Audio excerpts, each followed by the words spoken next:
Olá a todos, tudo bem? Eu espero que vocês estejam igual a mim aqui nessa quarentena, ó, em cima dos livros, ó, com o rosto totalmente enterrado nos livros, que é o que eu estou fazendo aqui, preparando aula, inclusive, para vocês. Bom, e eu estarei junto com vocês aqui, ó, no quadradinho durante toda a aula. E fora do quadradinho que permeia aqui, principalmente aqui embaixo, vocês vão ter fragmentos de vídeos e imagens para que a aula seja completa, tá? Você tenha todo o subsídio dessa aula. Então vamos lá? A gente vai conversar agora sobre estrutura geológica do Brasil. O Brasil, um país imenso, então foi formado a partir da Pangeia e a estrutura geológica é muito antiga, muito, ó, 2 a 3 bilhões de anos na estrutura de rocha que a gente tem. Tem três tipos de estrutura no mundo.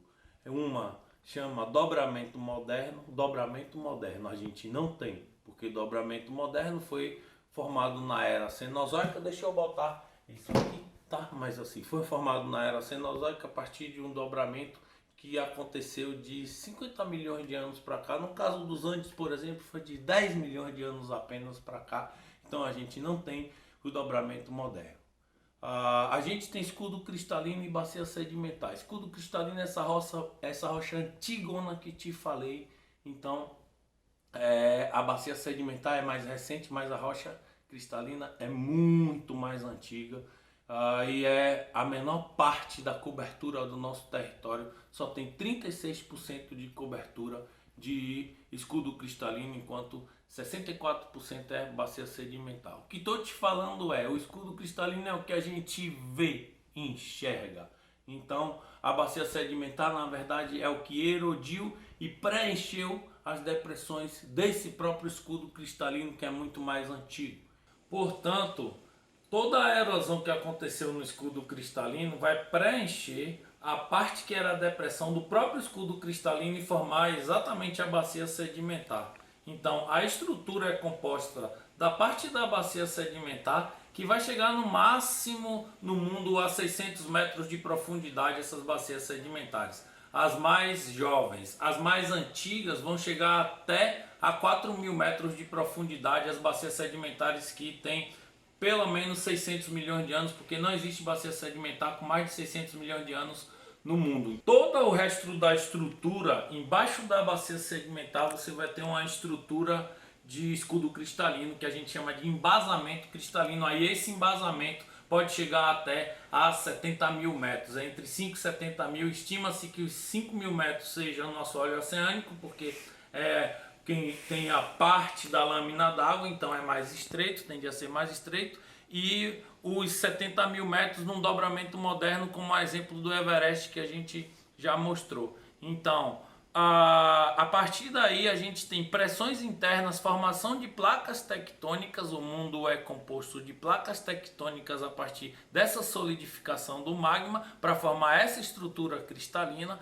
Então a gente está na parte centro-oriental da placa sul-americana, por isso que o Brasil não há grandes terremotos. A pergunta é: no Brasil tem terremoto, Val? Tem terremoto, mas não temos terremotos de alta magnitude. Os nossos tremores são de pequeno, no máximo de média magnitude, a partir de desmoronamentos internos e a partir de, apesar da nossa rocha ser muito antiga, de 2 a 3 bilhões de anos, e ter uma estrutura, tá, mais coesa, nada impede que não tenham rachaduras que façam com que haja um desmoronamento interno, uma acomodação dessas no meio dessa mesma placa. Então há um certo tremor, mas no máximo de pequena e média magnitude. Na verdade, esses tremores vêm no transcorrer principalmente da era Mesozoica, a mesma era dos dinossauros, que pega de 250 milhões de anos a 65 milhões de anos, onde começa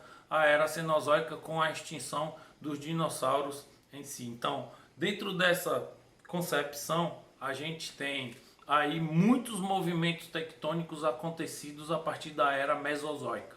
E aí a atividade vulcânica na era Mesozoica foi muito ativa aqui no Brasil, tá? Assim como a atividade tectônica também foi muito intensa e muito violenta, causando extremos tremores devido à separação das placas, que vai contribuir exatamente com isso. Nossa atividade vulcânica, ela aconteceu até 1 milhão de anos, 1 milhão e 300 mil anos atrás, tá? Que formou inclusive aquela beleza das rochas cristalinas de Fernando de Noronha. A parte da praia, a gente sabe que é decorrente da erosão e aí sedimentou, então a parte da praia é de rocha sedimentar, mas a parte das rochas escuras são de rochas cristalinas, e essa composição é que faz a beleza de Fernando de Noronha.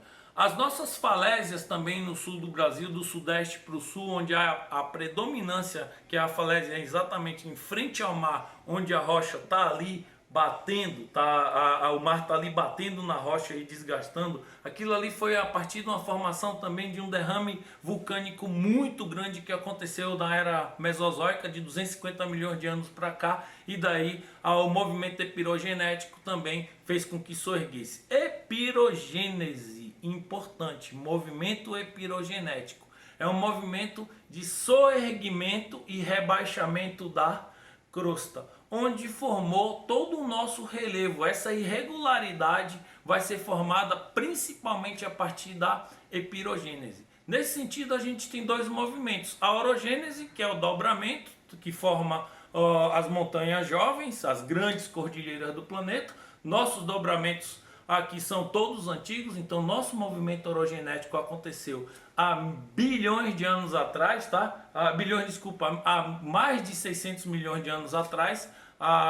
Então, desde bilhões, na verdade, na era pré-cambriana, então a convergência nossa orogenética vai acontecer na era pré-cambriana, então a gente só tem montanhas velhas, tá? A gente não tem dobramento moderno como já vimos. Então, o movimento epirogenético é que é importante, muito importante para a gente entender, que é exatamente a partir de pressões internas, esses desmoronamentos internos, essa certa estabilidade da rocha, mas com rachaduras, que faz com que a gente tenha uma acomodação. Então, no transcorrer de milhões de anos nesse tempo geológico, a gente tem um desnível que vai formar o relevo. Mas enquanto estrutura, a gente tem aí bacia sedimentar, a maior parte do território brasileiro, como vimos, e escudo cristalino, que é a menor parte do território brasileiro, inclusive essas rochas bastante antigas, ok? Então eu espero que vocês tenham entendido o assunto sobre estrutura geológica do Brasil.